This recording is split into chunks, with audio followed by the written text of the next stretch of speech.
But it's not lying, is it? What do you mean? Well, It's got no the poison. interesting thing about, like a toad that, secretes a poison is that, often it's no good for it as an individual, but it's good for the species as a whole, because someone will come along and chew it. Now that toad might well die, but that fox is sick, and it doesn't eat another one. So, it's sort of saving the species. Yeah, but at the same time, the dodo tasted rubbish. Everybody said, don't eat one of them again. We don't know that. Dodo. We don't know that.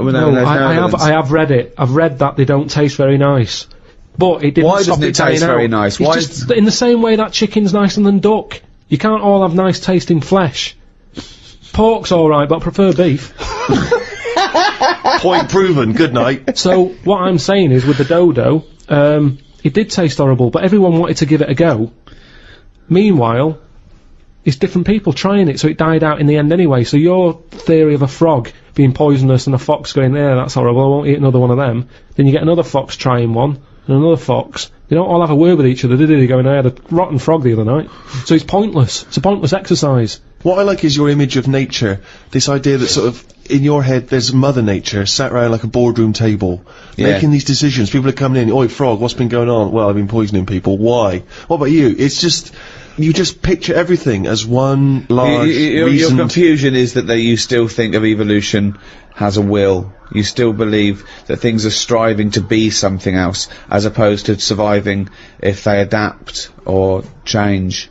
I just want to go through some of the wonderful diversity of nature, some of the incredible feats of the animal kingdom, in a way. Yeah, that's an interesting one. Alligators and old people have something in common. They can hear notes only up to 4,000 vibrations a second. I don't know what you're meant to do with that information. When's that ever come in handy? When a band's getting together, they don't go, no, we're after crocodiles and old people. What sort of tune do they like? It's pointless. You're not impressed, okay.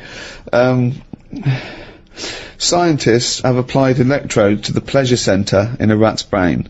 The rat pressed a lever 48,000 times over a full day in order to receive that shock that seemed to him pleasurable, choosing the simulator instead of having water or food or sex.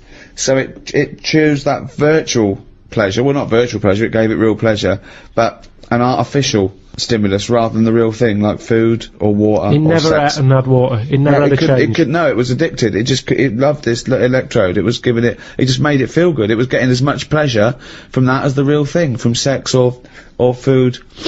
Yeah, but with any pleasure, you get sick of it, don't you? If you have too much of it. Well, it had 48,000 hits in a day. But I like having a Twix. But if I have more than 4 a week, I go, I've ruined that little pleasure I used to like. Yeah. So what I'm saying is, what did he do the second day? No, did he go near the machine the second day? No. There you go then. No. But what you're saying is this, right? That Twix is failing to give you pleasure on that 5th Twix, but this succeeds every time because it's literally pleasure. It hits the part of the brain that says this is pleasurable. So, But my pleasure nerve that you're talking about in my head, it lights up when I have a Twix. I don't think it ever lights up. Right. I don't think you've got a pleasure nerve. But it lights up when I have a Twix. Right. It lights up if there's some chicken, right? It lights up if there's a... What a miserable cunt he is. You know, all loads of things. Chicken and Twix. That's it. No. That's all he lives for. No. Hang yourself, mate. So, what you're saying is, if I had that device that the rat's got, I'd just sit there, wouldn't I, hitting it, thinking, I can't be bothered going to the shop for a Twix, I'll just hit this button. Yeah. Think of this. So aggressive is the horned frog of Argentina that people believe that if the frog bites the lip of a horse, the horse will die. Actually, the frog's mouth contains no poison. It earned its fearsome reputation because it attacks animals many times its size. What do you think of a frog It's attacking ridiculous. a horse? I don't know what's going on. I don't know why that would happen. Why is he getting upset with a horse? Of all the things for a frog to be, like, getting cocky with, them two should never even meet. Why? Because it's not, I mean, fights are normally over something, aren't they? Yeah. If you have a fight with someone, you're in my yard, or, you Yeah. know, You're fighting over something. A horse and a The frog. fact that he immediately goes back to the 1930s. Yeah. You're in my yard. But a horse and a frog. How did that disagreement What are they happen? swapping over? I don't understand what they've got in common. I don't understand it. I bet that's only happened once. It's a rare incident. Someone's to put that in a book. I can't imagine it. That's happening a lot. That horses are being bit by frogs all over the shop. I saw this trailer for this documentary that said the man who's having a baby, and I turned on, and it's a woman going through a sex change, and she's pregnant. That's not a man having a baby. That's a woman having a beard. Having a breakdown. Why is that? That's a con. That is pure sense. It's a man having a baby. Look, the world's first. No, it's a woman. It's a woman. What do you think of that? What would you do for your doctor? And I came to you and went, Carl, listen, I'm having a bit of a rethink of these. The penis, I hate it. I hate this cock. But what do you mean you hate it? I hate it. I don't want it there. It doesn't look right. It doesn't look right. It just sits there resting on these fucking awful testicles that I'm gonna get rid of. I want this thrown away. Yeah, well, it's, they're not a great look. I know that. Everyone knows that. It's just the way they are. I mean, if we're all being honest, they're an odd design. I don't think anyone likes their own, do they? That's why we cover them. They're not a great thing, are they? What? It's not why we cover them, though, is It's it? part of it, I think. I think deep down, I mean, even if, like, I know you hate the Adam and Eve thing, but even if back then he was like, good God, cover them up. Even he had a leaf on. No, but listen. So, are you thinking fundamentally, then, that aesthetically, the testicles and the penis isn't as good as it could be? What would you have there instead? Well, it's designed that way because that's the way it's got to be designed. It's more about function than Yeah.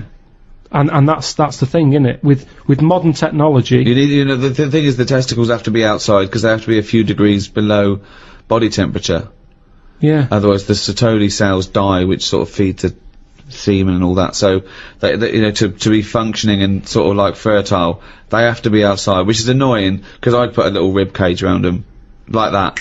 I'd pop a rib cage around those, protect them, wear a cricket box, have that built in, so you cannot get a swift kick in the bollocks that makes you feel sick. But it'd be better if they could sort of reverse up in a way that they were hidden away.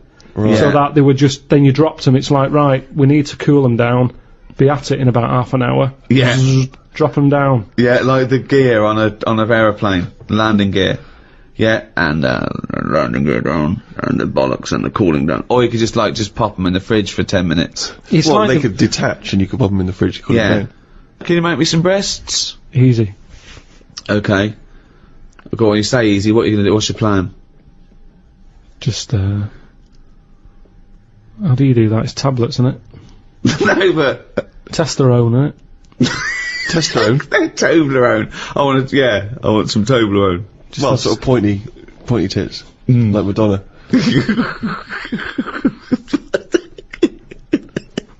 Where do you stop, though? Supposing I came to you and said, Doctor, listen, I like the bollocks, I like the penis, but I don't like them where they are. I want them in the middle of my chest. I want breasticles. Yeah? The arse, I don't like it round the back, I can't see what's going on. Pop that on the front where the bollocks were. I want my arse where I can look down and see what's going on. Can you do it? I think it's just easier to move the head, isn't it?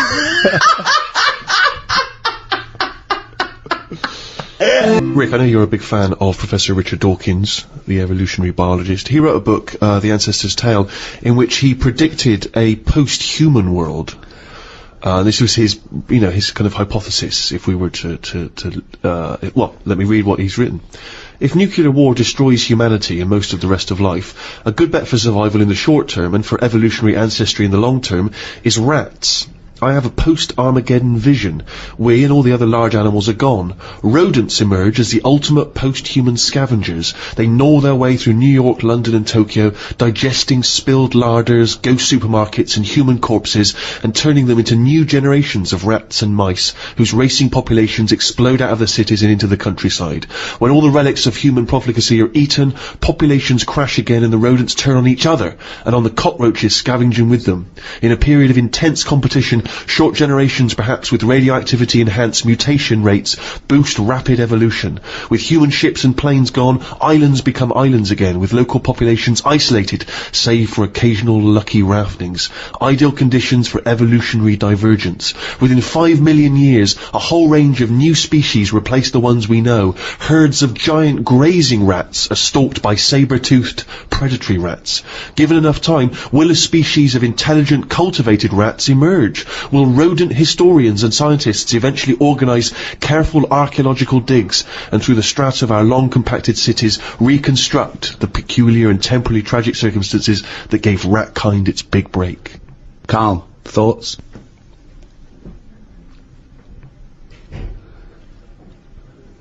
I mean, who knows what's going to happen?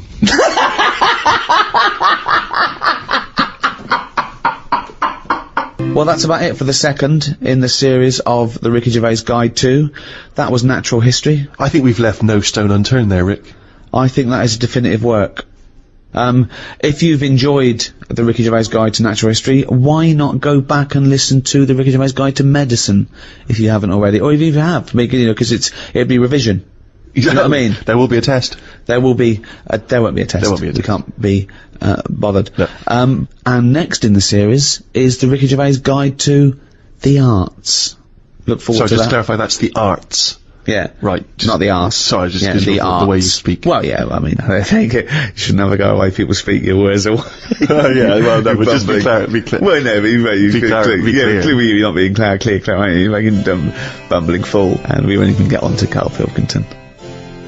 Dopey twat. Anyway, thank you very much from me, Ricky Gervais, with me, Stephen Merchant. Goodbye. And Karl Pilkington. We've got this obsession thing again. It's saving everything. It's like how we save every animal, even a germ. We get upset about if it dies out. Yeah, Keep but well, you say that, but of course, famously Alexander Fleming discovered what may be the most important breakthrough of the 20th century, which was the first antibiotic, I think, in 1928, and he's literally saved hundreds of millions of lives with that, changed the face of modern medicine. And he discovered that because he left a bit of old bread out for a while and it went all mouldy in his kitchen. And he thought, oh, what's that? Oh, let's have a look. Like I've said to you before, it's down to him being scruffy more than anything. Well, it just seems like there's a lot of scruffy kitchens around that, you know, I mean, you're saying... But think if his cleaner had come in and gone, oh, Mr. Fleming, you disgust me, you fucking filthy scruffy cunt, I'm gonna throw all this bread away. He's gonna go, Maud, what'd you do with that, old bread I left out? It'd gone green, sir, so I chucked it away. Oh, Maud, you dopey fucking slut. You've just caused millions and millions of people to die. Keep out of my fucking kitchen. I know, but don't put it there. It's the same way smallpox in a yogurt pot. It's in a yogurt pot. Wow. You're asking for trouble. But what if Maud had come in and thrown that away? Again? He couldn't shout at her. She's doing a job. I'd be annoyed if it was still there. Yeah, I'd say it's been here now for a couple of weeks. You haven't even asked.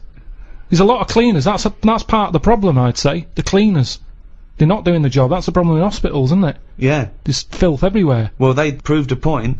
In one hospital, they brought a team of people in to show doctors and nurses how to clean things properly, and deaths went down 30%. There you go. Just from properly washing your hands and properly washing the floor and things. That's amazing, isn't it? It's pretty simple. Just don't put, like, yogurt pots with smallpox in the fridge. Yeah, I mean, that's a starter. Yeah, but you were saying earlier, let's let babies eat mud, don't inject them. Yeah, but let them crawl around a dirty floor, clean up the floor and no one will die. I did say that, but we've gone too far now. Babies are coming out marred. Oh, they can't handle anything now. Oh, he's got a runny nose. They're coming out all mardy. Get mardy? Yeah, they get ill easy. They're not tough babies anymore. We're ending up with a load of weak people who need looking after all the time. That costs a lot of money. And they can't do anything, they're useless. Now that doesn't happen in other nature. If a little weak bird is born, you see Bill Oddie saying that won't last. he says that won't last a week, and he's right. You watch it and he says, oh, that third baby that came out, it died. And But he what's was right. your point, Carl? That modern medicine, which can help people live to the age of 75, 80, that it shouldn't be doing that? It should let people just die off? Well, here's something, right? The estate that I grew up on, there's a woman there. Yeah. Scruffy Sandra. I like her already. Oh, it's great. It's so descriptive. Now- She had no chance, even if she cleaned up her act. Yeah. She'd come in looking like Pretty Woman. You go, all right, Scruffy. No, What's the point? What is the point? So the thing is, she used to always get on these buses called dialer rides that were sort of like posh taxis. You could call for one, it'd come round to your house, Yeah. and it would pick you up, and you'd pay like 50p. But it you would were pick up a bunch of other people as well. Yeah, on the way. So it would take ages to what get a to where you're nightmare going. that is. Oh, it's good though. It's kind of a bit of a day out. Old people used to love it because you'd get to see things. Right. And you'd hear a call coming in on the radio that Scruffy Sandra's being picked up, and you go, oh god. And she'd always have loads of bin bags with her for some reason. Now the thing is, Well, she sounds clean. she stunk. Well, she's taken out the Was bin she bag, then. homeless? No, she wasn't homeless. No, she used to just she just didn't bath and that. She just stunk. But the weird thing is, Why did they call her Stinky Sandra? she never was ill. Right. People didn't sit next to her Yeah. because she stunk. Yeah. Now, because of that, anyone who might have had a bit of flu or a cold never sat next to Scruffy Sandra Right. because she stunk. But that was good. That was like a protection thing for her because she knew that because she stunk, no one wants to sit next to her. She wouldn't pick up the germ. Right. Now, but this is quite... Your point is, in order to fend off illness, you have to not bathe. And so you stink. So you're saying that it wasn't that she'd built up an immunity, it was that she stank so much that flu wouldn't come near her. This be is a lot such of a you- specific example. It's not applicable in any other scenario. There's always colds, there's always flu. It's whether your immunity is good or bad. The times I get ill are usually after like a long haul flight or something, when you're surrounded by it and you're run down a little bit. Or Maybe if know, you didn't bathe for 3 days before the flight. Yeah. So, it's always there. There's colds and flus everywhere. That's interesting, isn't it, that more sort of colds are spread through shaking hands than people, just taking in the air. Because people sneeze into their hand, and they think that's sort of safer, but then they shake hands, and you get it on your hand, and it sort of dies in the air quickly, but it stays on your skin a bit more, because it's, you're nice and warm, lovely environment. So that's why some sort of germaphobes don't even shake hands anymore. Yeah, but that's going too far because they're going to die or something. You can't be that paranoid. You've got to get on with your life. Loneliness. And it's good to feel ill because when you feel better, you appreciate how good Doesn't you feel. make any sense at all. It's good to feel ill. Doesn't make any sense at all. No, it does afterwards. The other weekend when I was ill, I don't know what was up with me, but I got something. Symptoms? Went to the toilet a lot, felt sick at the same time, got a sweat on, felt weak, had the shakes. Just a bug, yeah. Lasted probably about 24 hours. After that 24 hours, you go, oh, I feel good again. It's nice to feel good again. And it makes you appreciate how good you feel. Now, sometimes I don't know if I feel well. Doesn't make any sense at all either. What do you mean? Sometimes you don't know whether you feel well. Because I've been in my body for years.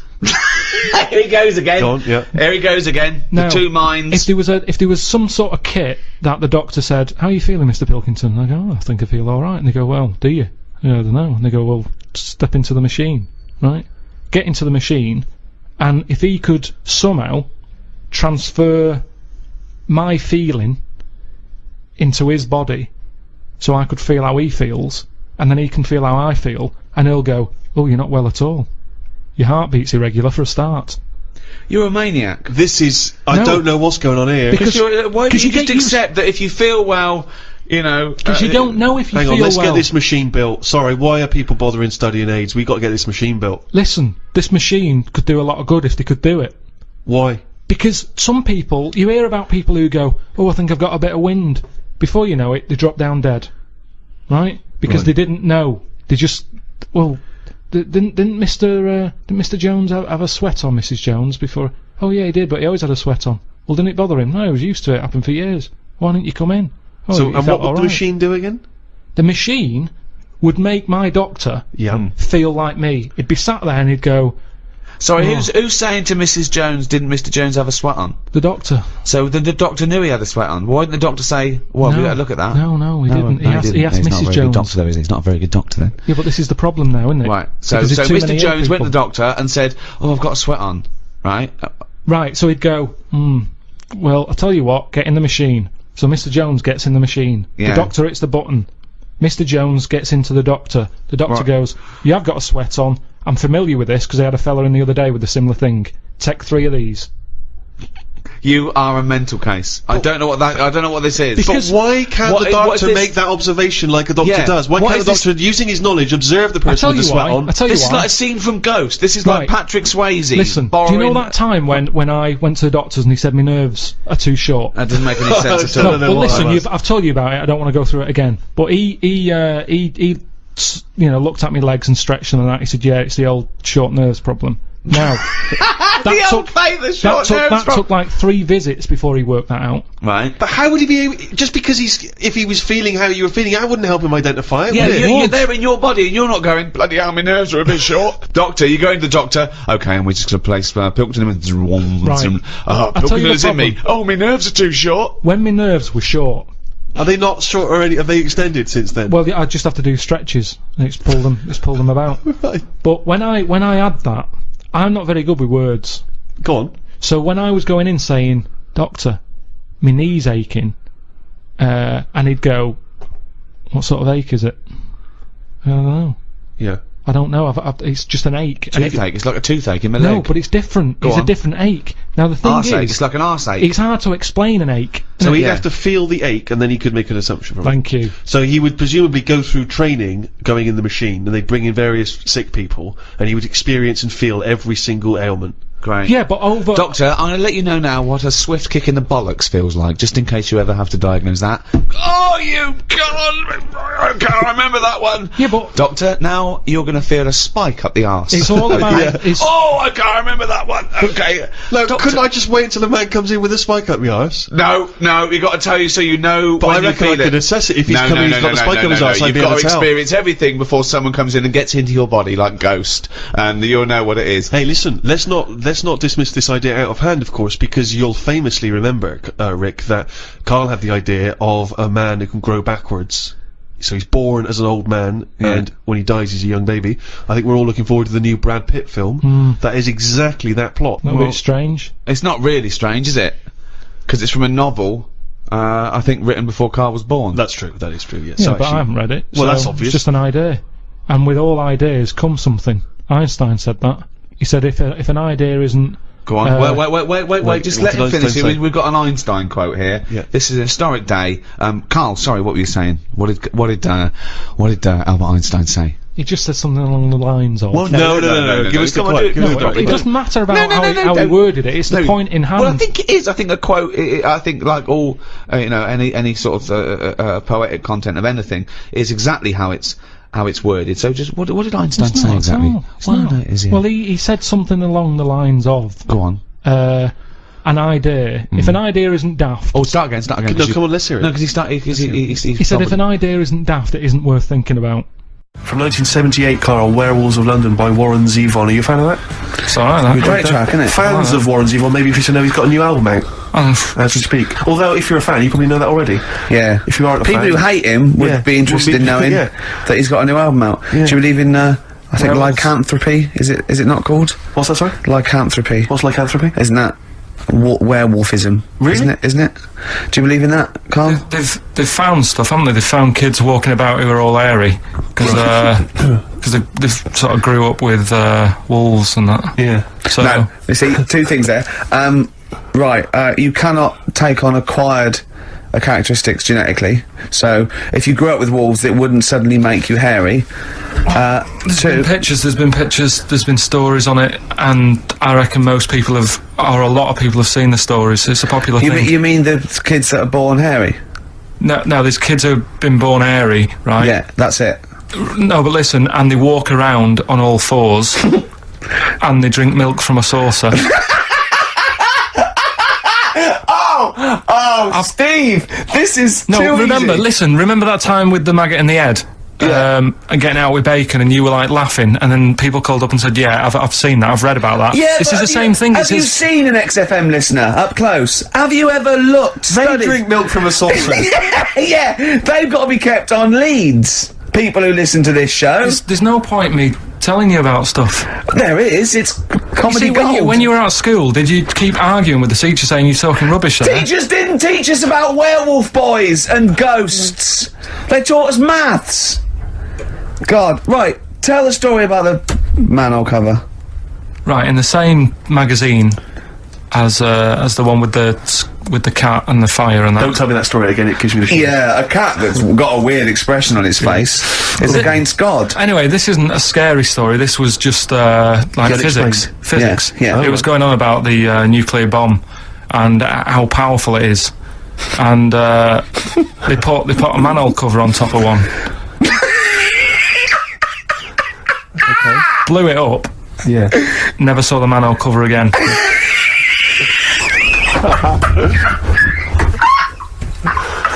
Man alive, Carl.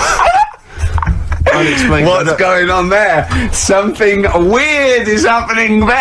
Oh. If anyone has ever seen that manhole cover, please get in touch. We'd love to know where it is. Oh, that's fantastic. What sort of experiment is that? I imagine all these scientists on multi-billion-pound research budgets, they're going, we test everything. What would you do to manhole cover? Don't know. That's like letting a couple of students Yeah, exactly. have control of a Do nuclear you bomb. reckon it can Let's send a put this traffic cone Yeah. into orbit? Go on then, put it on there. I love that. I imagine that. What value is that? I might tell you what we could do. We could put the manhole cover on it and aim it, and then blow the bomb up, and the manhole cover would have someone's eye out. Fire it. See if you can fire manhole covers off the nuclear bomb. Whatever. Tie bangers to a bomb. See if it's louder. Oh God.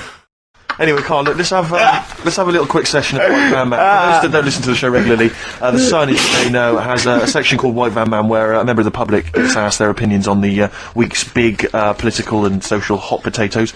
Carl, we just thought it would be fun if you answered some of the questions. It's not so much questions, it's just your views really on these big news stories.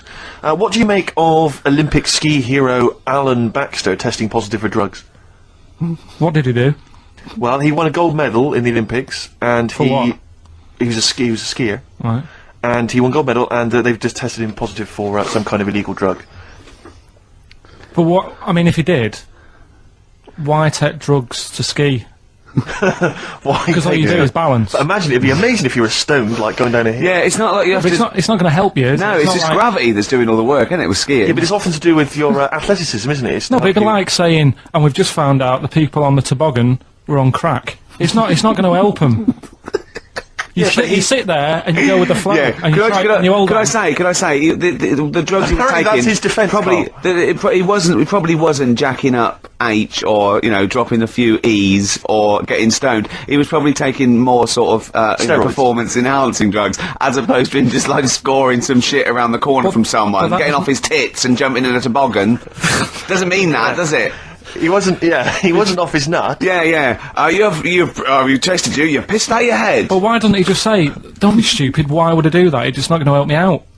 But it is, isn't it? Because performance-enhancing drugs do. Wait a minute, Steve. Wait a minute, Carl. Right, look at this way. Okay, look at me. Yeah, have I got his attention? Yeah, the lights glinting off your ring there. Yeah. You're attracted to. Okay, right. Now keep concentrating. Right. Some athletes, you're aware they take drugs. That's to build up Swimmers muscle. and stuff.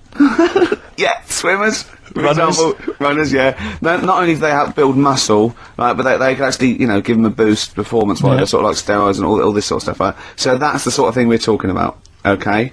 Right, so again, He wasn't on why a bong would that help before... you? What? Why would that help you when all you've got to do is balance on skis? Not when you're at the Olympic level. Yeah. There's a lot to do with your body and your No, it's legs. practice, isn't it? It's like, if you've skied for years, then you've got good balance after a bit. Oh, do you know what, Carl? Do you know what? You've made a mockery of drug taking. Well done. Right, next one, Steve. I hate this bit. I hate this. I don't know if you saw it. What did you make of Posh Spice's Warts and All documentary? Yeah, I saw a bit of it. What did you make of it? I mean, people are slagging him off, aren't they? Saying, she's daft and that, but Don't you. she's. I think they're all right, honestly. Yeah, I think they're all right. she's all right. I mean, I think David's really a decent bloke. Sure. Would you agree that he's quite a simple man? Yeah, but he's a footballer. He doesn't need to be. You know what I mean? He's like me. Yeah. Like, you know, alright, I only got an E in history. But knowing about the Tudors doesn't help me press these buttons and put the next CD on. No, sure. Do you know what I mean? Yeah. So, good luck to him, and he's done well out of it. It's just jealousy. Yeah. I remember, though, when I was back in Manchester, I was in Piccadilly train station, and he was there, right? Not as big a star as he is now, back then, but he was stood there, and I was so close to going over to him and saying, "Did you go to my school?" Because I recognised his face, but I didn't know who he was. Do you know when you sort of go, sure, I went to school, it's not the one with the big head. Yeah. But I do recognise him, and then my girlfriend got off the train, and I said, I'm sure I know him. She said, yeah, it's David Beckham. And I was so thank close God to for your going over. girlfriend. Does she get an awful lot of scrapes, does she? She does, yeah. Okay, what about the fact that the pension crisis is going to force Britons to work into their 70s, Carl? You might have to carry on working into your 70s before you can claim a pension. I think it's a good thing. Because you see a lot of old people who look bored. Okay. And I honestly think if you keep your brain busy, you'll live longer. Yeah. It's only when you actually shut down, right, that's when your body sort of dies because it doesn't feel it has a purpose. It's like if you've got flu, keep going to work. If you have a day off, you just feel worse. You'll mope about at home. It doesn't do you any good. What about where do you draw the line there? What if you say lose a finger, pop into work? Depends. If you can't concentrate because it's painful. But what if you're a typist? You're not going to type as many words, but you'll do more at work than you would having a day off at home. Sure. Okay. Tony Blair turning trendy with his Paul Smith designed naked lady shirt. I don't know if you've seen this. It's the one with pictures of naked ladies on the cuffs. And, you know, I mean... Okay. And finally... you see, this is what annoys me about this feature. It's just, what's that? So what? Yeah, but it's the Prime Minister of this country wearing a trendy shirt with naked ladies on the cuffs. Alright. Okay. And finally, what do you make of the fact that Top of the Pops have banned Will Young singing both tracks on the #1 slot, and consequently he wasn't on there at all? They had to show the video. The first time anyone's ever made this demand. He wants to sing both the A and B side. Well, he can't. It's double A, yeah. Double A side. That's what they wanted to do. That isn't how it works, is it? Yeah, I agree, yeah. And the thing is, which one... I mean, at the end of the day, loads of people have bought it, haven't they? And it's like one of the best... So it doesn't really matter what it does, because people have got it, they can listen to what song they want at home. Doesn't matter about what Top of the Pops do. Yes. And it's just annoyed me now. It's... Who's annoyed you? Just what goes on in the world. I tell you, you're better off not knowing. It's better being in my little world. If that's what people are talking about on the streets, and asking the white van man, do you know what I mean? I think you're right, Carl. I think you're right. Shall I play a lovely song for you? Because you're getting all stressed now, aren't you? I've not had a good day. No, I know. We tell you about it later. It's not a good day. Well, I'm going to play a Neil Young track here of Harvest. It's Alabama. It's beautiful, and this is for Carl. The earliest art, which we know, which we call cave paintings, they date back between 30 and 10,000 years BC. Even those people tried to brighten up their cave with a bit of art. So in many ways, they were more advanced than you. Yeah, but they didn't have a big mirror. I mean, if you're living in a cave, let's face it, you're not going to go mad if your kids start drawing, doodling on the cave wall, are you? Doesn't matter. Right. Brighten it up. But they always did the same thing. It was always a yak, wasn't it? Well, There's always a yak. Yeah, but they drew what they saw. I mean, yeah, I love the fact that 30,000 years ago they're being criticised for being a bit literal. No, but surely, if all you ever see when you step out the cave is a yak, do something different on the wall for when you get in. What? Why is it always a yak on every wall? Is it always a yak? It's always a yak. Whenever you see these Tom Robinson Time Team programmes... Who's Tom Robinson? He's the guy who did Motorway, isn't he? Yeah, and a 70s singer-songwriter. Tony Robinson, you mean? Tony Robinson, whenever you see him digging around, they say, hold up everyone, get the brush, what's this? It's always a yak. Yeah, they pretend they're interested. So you're saying that you wouldn't have, you'd have been no, I'm not going to draw a yak, I just saw a yak outside. This is what I'm saying to you about trends. One person has it, the next caveman goes, I'll have one of them on my wall. I'll do a yak. Why was there no one just doing something a bit different? Well, it's not true. They did. It's not true. This thing about it's a yak. It's just in your own head. The programmes I've seen, I've been to Pompeii, where they had doodling on the walls, and that was all like knobs, tits and arse, all over the shop. Now, do that now, people go, that's a disgrace, rub that out. Clean that, get it down. Whereas now, if you see one in Pompeii, they go, oh, look at that, look at the detail on that. Well, And that's what I'm saying, there's snobbery in art. It's the same knob. The knob has not changed. Yeah, but I imagine in 50,000 years' time, if they dig up, a cubicle and there's tits and arse, people will take pictures of it won't again. be. This is the interesting thing with the way we live now. We're cleaning stuff up constantly now. There's no almost no record of our time because we're getting rid of everything. We clean everything up. Everything's clean. Getting rid of rubbish, recycling everything.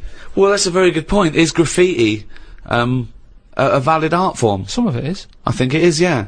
I mean, we're not talking about the classic spunking dick, which is still, is still great, isn't it? Well, I mean, if you see a lovely clean white wall and you see a spunking dick on it, you're going to laugh. Always laugh. Do you add hair to the testicles when drawing a spunking dick? A few. The testicles. Because it's always clean. My testicles are always clean. Really? Yeah, I put the 4 or 5 bristles sticking out straight. See, I always thought that was a kind of commoner version of it. Mine looks like, I don't mean my real one, I mean my, Your illustrative. Yeah.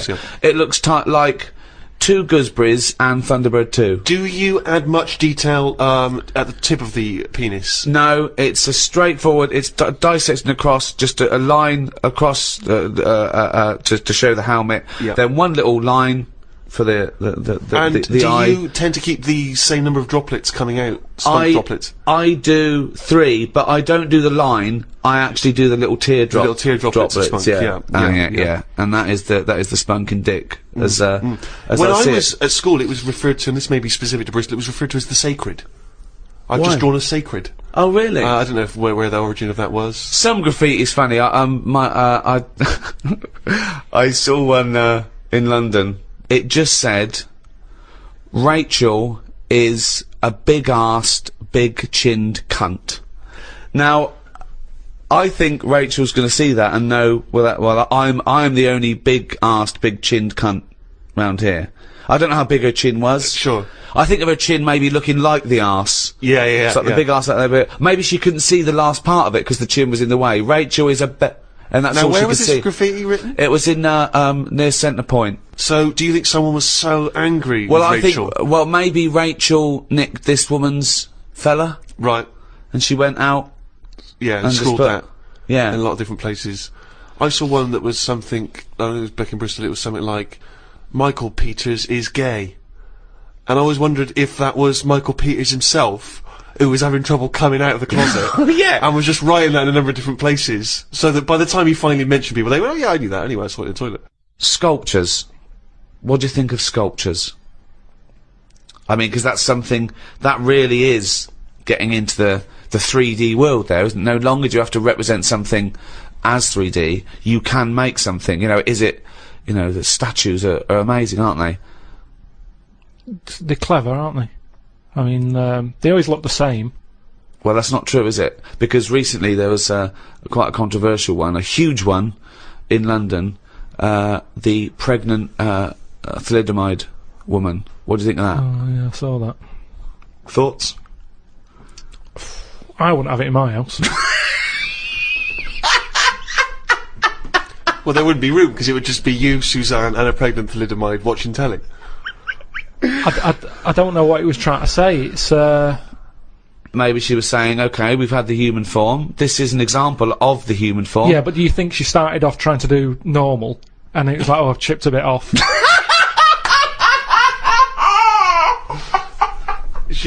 One of the arms got chipped off. Well, it makes you wonder, doesn't it? And why? You see that square, Trafalgar Square. You've got that. Nelson's column. He's got one arm and a leg missing or something, and a patch over his eye. Then you've got the thalidomide. Why can't they just do a full person?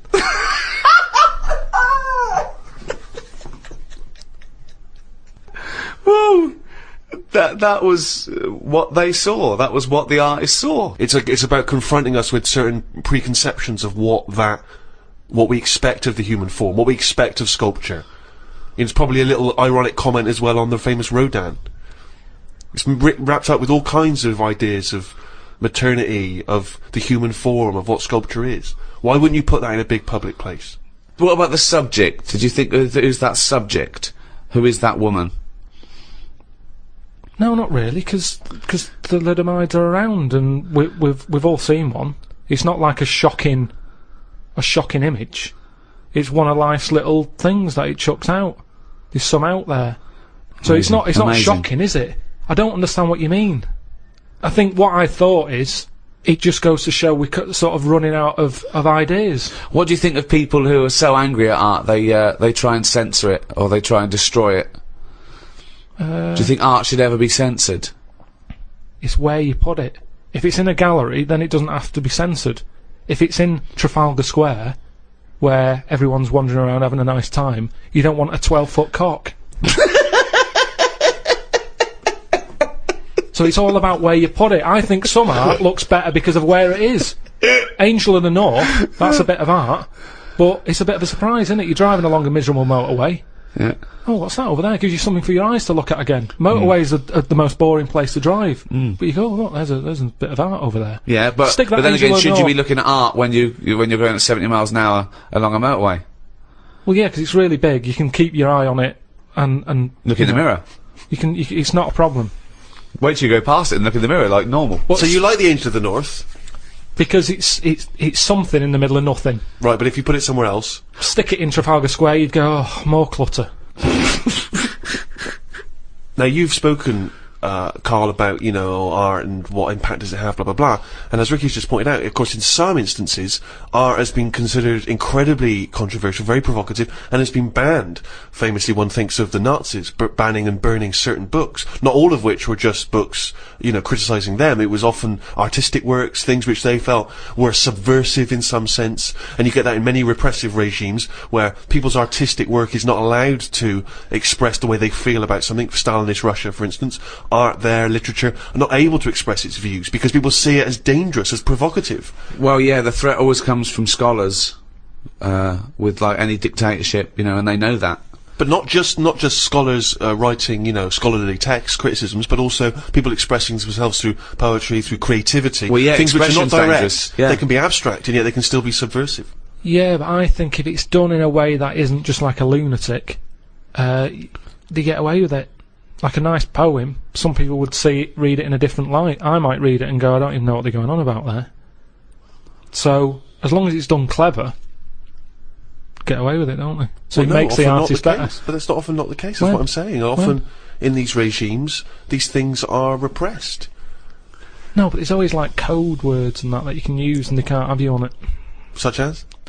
I don't know. I'm not into that sort of work. Right, Well, so you've just made a statement there, but it's not backed up with any actual information. No, what if you Well, do there it was in a good clever point way? there. No, there was a very good point there. The McCarthy era, where he was threatened by communism infiltrating the country, and he thought that entertainers might be a part of that, the conspiracy.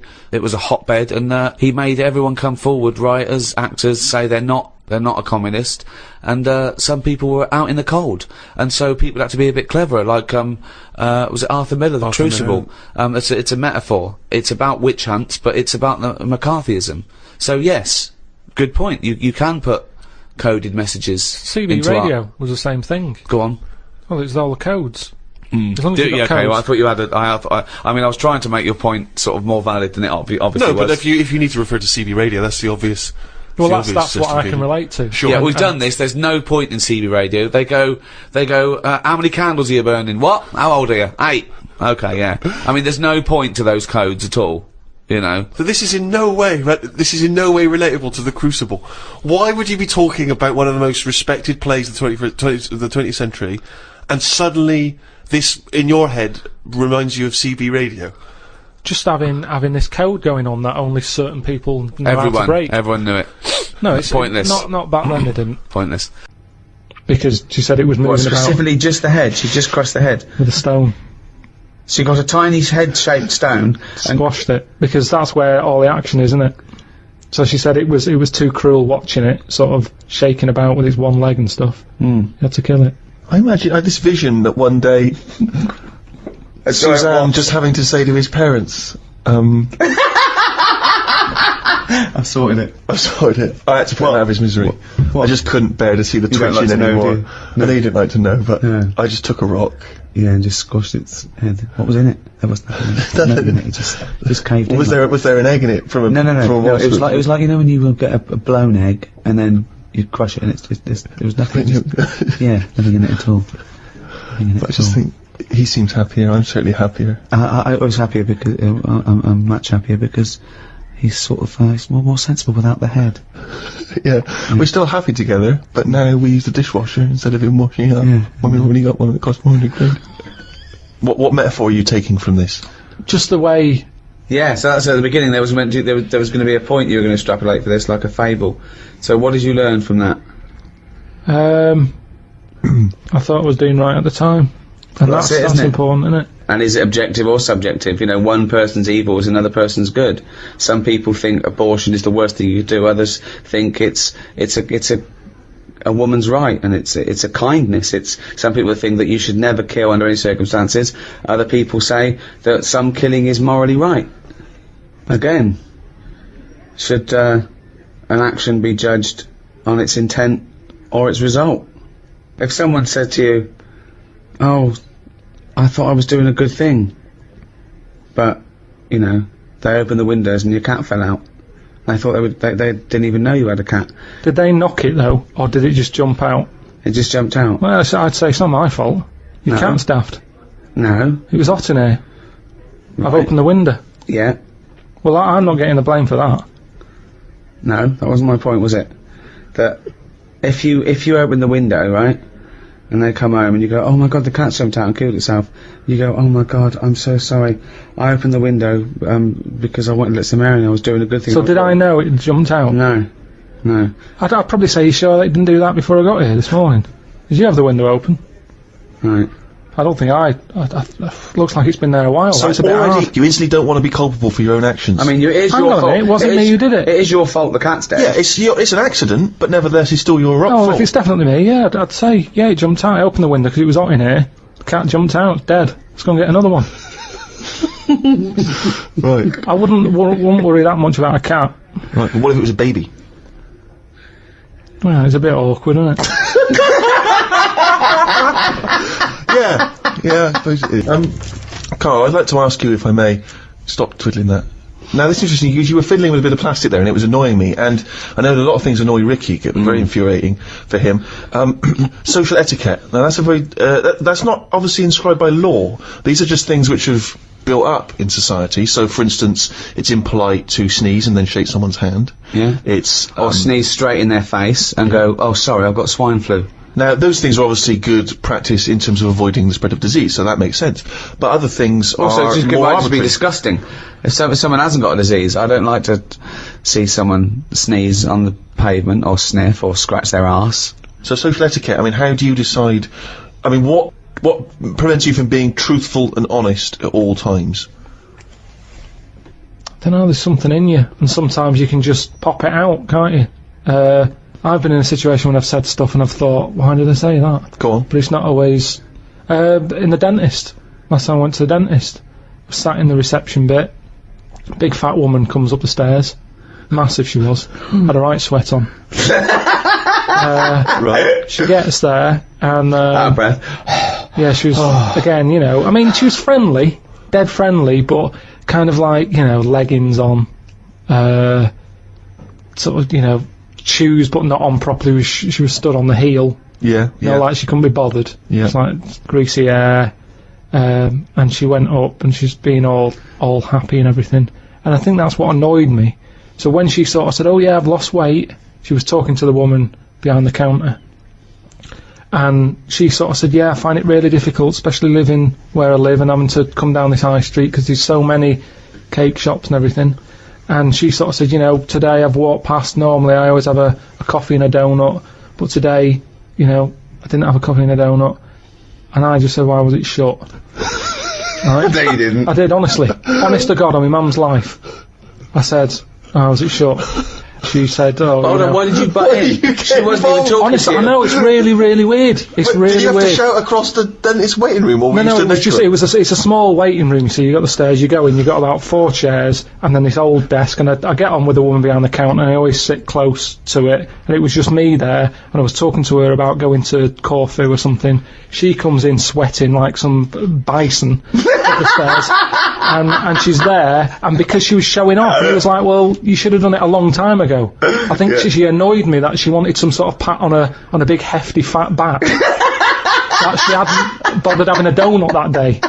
Now, maybe it's the inner me that just came out, because I remember saying it and actually getting home saying to Suzanne, "Oh, I said this, I didn't even think I don't know I know where what you it mean came though. from." Sometimes you want to go around with people and they're going, I need, you want to put them down. You want to go, I'm stocking out with you because you're going to go straight back to that and do this, that. You know, I know you've had a lot, just inject them in the head. Absolutely pointless. Get rid of it. Yeah, I know what you mean. But talking about social etiquette, I was in flying to Edinburgh, and I was with Matt, my assistant, and there was a bloke on a mobile phone across the way. Right, he's going, yeah, I'm just going to get on the plane now. And he kept talking that loudly to people, right? And I was fuming. Then he stopped and made another call, and I was giving him dirty looks, and Matt was going, "No, sit down, son." And then he was going, "Hiya," in the airport, and I shouted, "He's in the airport." He didn't notice. I was shouting over. I was fuming, and Matt was just getting so embarrassed. Well, they don't see it though. And people were looking at me like I was the mental case. Yeah. But it was so fucking loud, and I moved through to another place. But I wanted to get someone. I wanted to be policed. I want to go, right, there's a cunt over there swigging beer, thinks he's a fucking Gordon Gekko player, and he's not. He's some cunt who's got his first mobile phone. Right? But what, you know what I mean? Yeah. That is infringing. That's like passive smoking to me. Yeah. It annoys me when you hear these awful middle-class parents talking to their kid loudly enough to let everyone know what their kid knows. Do you know what I mean? Yeah. They bring up conversations because they're showing off about the kid. Toby, what's that you were saying earlier about you preferred Beethoven to... Right, okay, if that kid talks about Beethoven and Chopin, right? Do you know what I mean, though? Yeah. It's like people showing off, thinking that the world is interested in everything they fucking say. That thing about everyone's got access, which is fine, but it's those fat fucking morons on docu-soaps that go, "I speak as I fucking think, you useless fucking blob of shit." Yes. Have an education, research, think, discuss, then offer your opinion. And stop your kids chewing on a fucking big ball of fat. Your leg. Got someone specific in mind there? Well, that's about it. Hope you enjoyed the Ricky Gervais Guide to Society. I think we've sorted everything out there, Steve. Yeah, not many questions left unanswered. No, that's pretty in-depth analysis of what society is and how to improve it, I think, in many ways. Let's hope some of the big people are listening. Brown, Obama. And they go, okay, what's Pilkington got to say? Keep out of it. Unless it's an insect. So it's goodbye from me, Ricky Gervais, Stephen Merchant. Goodbye. And from the little round-headed simian type thing we call Karl Pilkington. Okay, well, can I ask a question? Because, sorry, what I'm fascinated to know is, if you decided to sign up to the float tank idea, okay, you can design your perfect life. But I prefer not to know I'm doing it. No, you won't know. But I want to ask this question. Imagine Ricky and I are the doctors, okay? We can put you in this tank. All we need to know from you now is what your perfect life is. So we're going to program it in the computer. You're going to wake up tomorrow. You won't know this conversation's happened. You'll have the perfect life. What, if you don't mind, we're going to take notes now. What is the perfect life? You're still obviously living with Suzanne. We've got but munches. What else? We've got munches and we've got sunshine. But what else would you like in your magical life your ultimate life? I think I prefer... Hair? No, because then I'd know it's not real. No, you would would never know. It just came back. Suzanne comes in one day and goes, "Why aren't you working?" She goes, "Look, okay, I've left my job. Can we leave the why am I at work? I'm always going to be here, right? I've got a new tonic, right, from Boots. She pops it on your hair. Boop, baby gorilla." Yeah, I don't like this idea. Suddenly Suzanne's never at work. I just think you need a bit of the badness to have the goodness. Right. In a minute, you're going to be injected in the head, you're going to go to sleep, you're going to be in a floating state, but you are going to suddenly leave this office and it's going to be a virtual world. You can do what you want. You can suddenly go, what was I hanging around with that bloke off the office for? I'm a spy. And you go to MI5 and they go, thanks for coming in, Pilkington. Listen, Drosky, he's coming from Russia and he's got the bang. What do you do? What's your scenario? What do you do as a job? We've got munches. Suzanne's never at work. I prefer to leave everything as it is. Brilliant. Go in it, but have everything the same so that I'm going, hang on a minute, has it actually happened? What are you talking about? No, you don't know about this. You don't know anything that's happened. No, because you've just said you're gonna put me in the tank and you're asking questions as to what I want when I get in it. But you won't know you're in the tank. Once you're in the tank, you won't know. You'll have a new life, a life that you've designed. Yes. You'd have different memories if you wanted. You could be 5 again, or you could be now, but you weren't born in Manchester. I prefer it to be the same, with the same memories, but the difference is, when I next get British Gas round, they go, "Hi, Mr. Pilkington, yes, the boiler is fixed." So he'd like to have a virtual life, so his boiler's fixed! So your boiler still goes wrong in your dream, but it gets fixed. But you don't even need a boiler! You could be the perfect temperature all the time. Anymore. I don't like the idea of too much change. I don't want that much of a change. But you won't realise it. Won't feel like change. Well, it's changed already. You're saying the boiler's been fixed like that. I prefer to still have that problem. Go, hang on a minute. Is this different? Suzanne's still going to work. Right. That's very important. But then, you don't want her around all day. But then, things happen that wouldn't have happened in this world. Right, okay, let's write that. Well, let's see the differences. What do you do? Because I've got to program this. So you've got the same job, all that. Are we still around? Yeah, because it's part of. I'm going to ask you a question now. Do I still squeeze your head every time I see you, rest you to the ground, and wind you up, trying to stress you out, call you at all hours? Do I still do all that? What am I like? You're still the same, and you still do that, but maybe one day I go, don't do that anymore, because it does annoy me. And you go, okay. And then I've dealt with it. I've sorted that problem, as opposed to this machine, this tank deciding. Right. I don't like the idea of this tank making life good for me. Right. I want a few problems, and if there's a problem, I want to sort it. Okay. But we've hit the nail on the head there. We're going to go back to this, because it's fascinating. But Nozick concluded that no one would get into the tank because we'd rather have a real life with all its problems than a fake life. And I sort of think you've proved that by even getting into the tank with your provisos and scenarios. I mean, you've changed nothing except your boiler being fixed and me stop squeezing your head now and again, which makes me think that you should have your boiler fixed. And then you will have the perfect life that you can imagine. Yeah, but it's that old chestnut, isn't it? It's the thing of, like, what's my problem then? You've got the problem gene in your head. You've got to fill it with a problem. Yeah, he's not a geneticist. Got the problem hole in your head.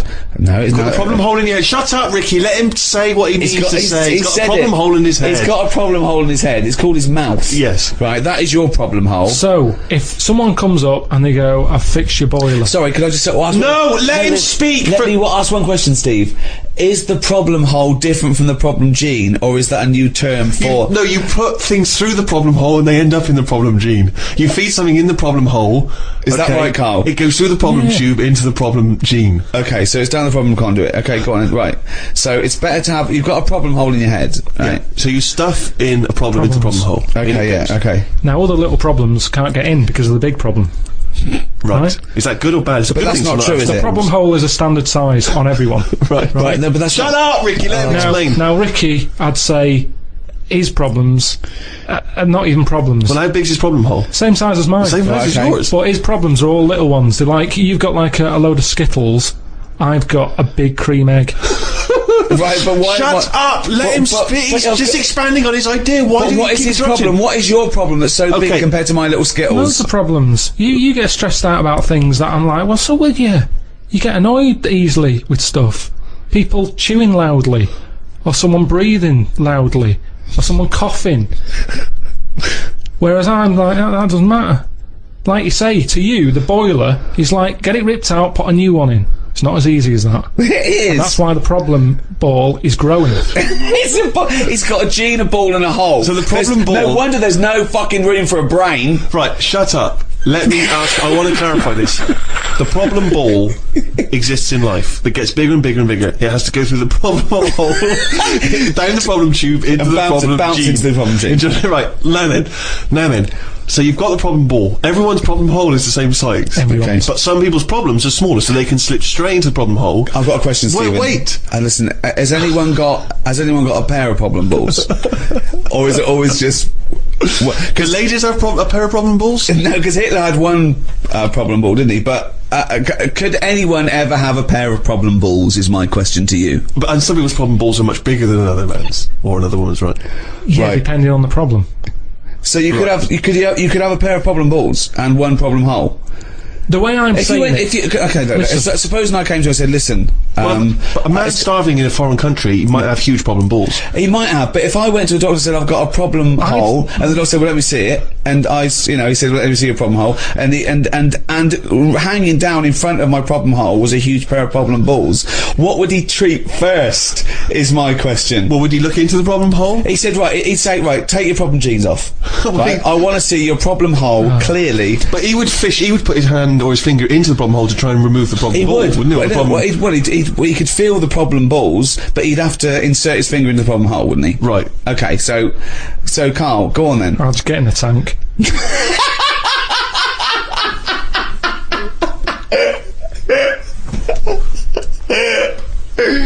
Oh, God. Okay, so in a roundabout way, back to cogito ergo sum, I think therefore I am. Descartes, pondering, how do I know this isn't a dream? Well, he concluded he doesn't. When he took it further to, how do I know I even exist? He quite rightly concluded that, well, if I'm even pondering this question, I must exist. Whatever I am, wherever I am, the fact that I'm questioning, introspecting, thinking at all, I think, therefore I am. Because I'm even thinking, at least I know one thing, that I exist. That's all he said, Carl. I don't understand why he had so much time on his hands to be worrying about this. At the end of the day, get on with it. You're not doing shit all, Carl. So why are you so annoyed at other people who aren't doing anything? You're going out in the morning, you're staring at worms, at bugs, you're staring at the sky, You're wondering why it writing hasn't fallen books on your that head. you're making up the books. That isn't researched. What do you mean making it? What is it that you're doing? One of the chapters in your book about travel was Australia. I've never been there myself. Forget it then. Throw it away.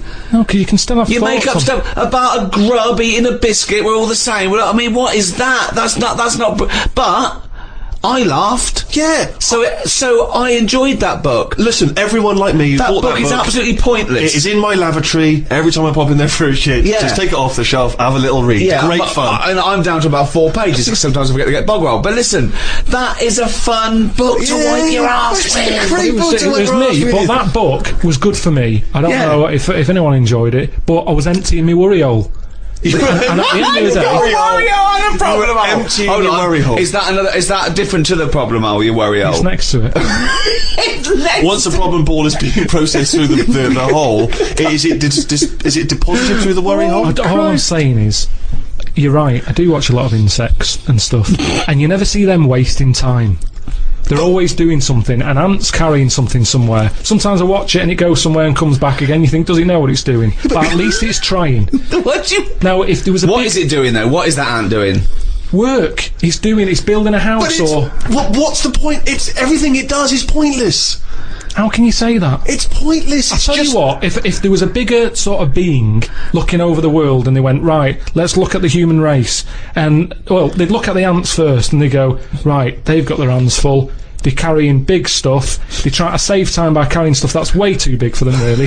They could do that between 3 of them, but they don't. They're all grafting hard. Then they go, right, hit the human button. They hit the human button, they watch the humans. The amount of people who are just sat about doing now. They're reading about Amy Winehouse, Lily Allen in London at 2 AM. So what?